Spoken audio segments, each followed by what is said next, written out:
We're back and we're doing verbs.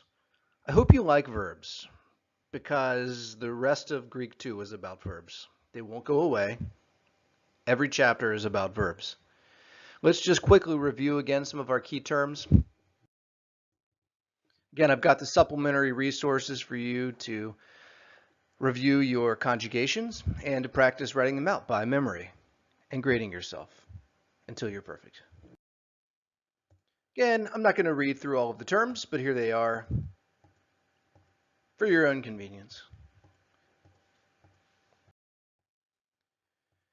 So essentially what we're doing with verbs when we conjugate is we're joining together the different parts of the verb. You have a stem, and you usually have a connecting vowel, and then at the end of the word you have not declension endings, but what we call personal endings.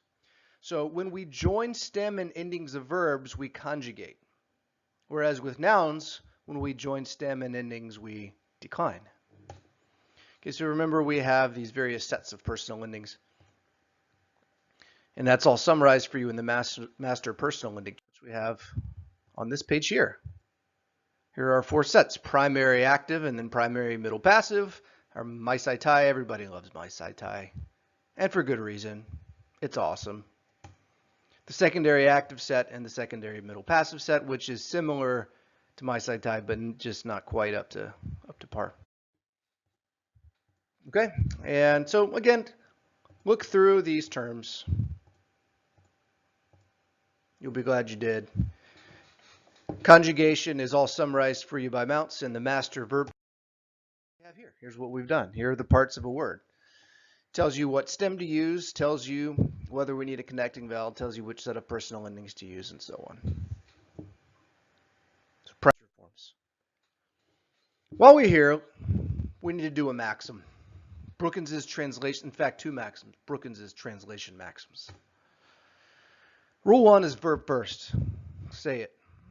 Verb first. Rule number 2, respect the endings. Okay? Here's a good example of why we go verb first. Soma autou agapa. Look at that for a second. What do you think it says? You're going to be tempted to make the first noun your subject, soma. You might think this says, his body loves. Now, there are 2 reasons why that's wrong. If you started with soma, you're already violating rule number 1. Go to the verb agapa, and you notice that it is what? Third person singular. Now, knowing that it's third person singular, we know that the subject is a he, she, or it. That may be referring to soma, but we'll have to see. What happens if we say his body loves? What are we missing? We're missing what's called a direct object. So we can't do that. Start instead with the verb and the personal ending he, she, or it, and let's make that our subject. He, she, or it loves the body of him or his body. So what we're actually looking at in soma is an accusative singular, making it the direct object. Autou is genitive of possession, and we are getting our subject straight from the personal ending that's embedded in the verb. One more example. Daimonia autas apostele. You might be tempted to start with daimonia because it's the first noun listed, and you might say, the demon sends him. Again, that would be wrong. You don't start with the first noun. Start with the verb. Look at the personal ending. Apostele, third person, singular. So your subject is a he, she, or it.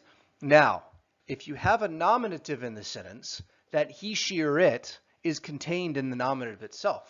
Do we have a nominative here? Yes. Autas is the he.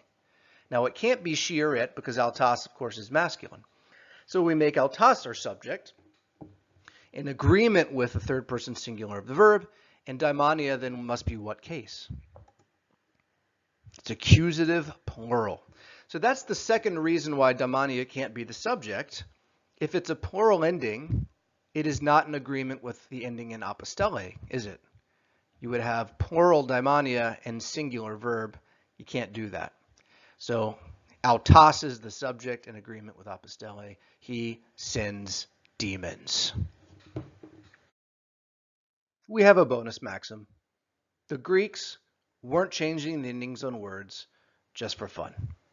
They weren't changing the endings on words just for fun. And they weren't just changing the endings on words to confuse little Greek school children. We do all of this memorization. You spend all of this effort memorizing these endings. And then often what elementary Greek students do is they throw it all out the window when they come to a sentence. Instead, they come, they look at the words, they think of the meaning of each word, and then they do a little re-scrambling job until it sounds like a sentence, and voila, they think they've translated. That's not how translation works. Why do Greeks change the endings on words? Because the change in the form of a word indicates a change in function. So look at the word, look very carefully and closely at the endings and ask yourself, what is that ending telling me that this word is doing? And that's how we translate Greek.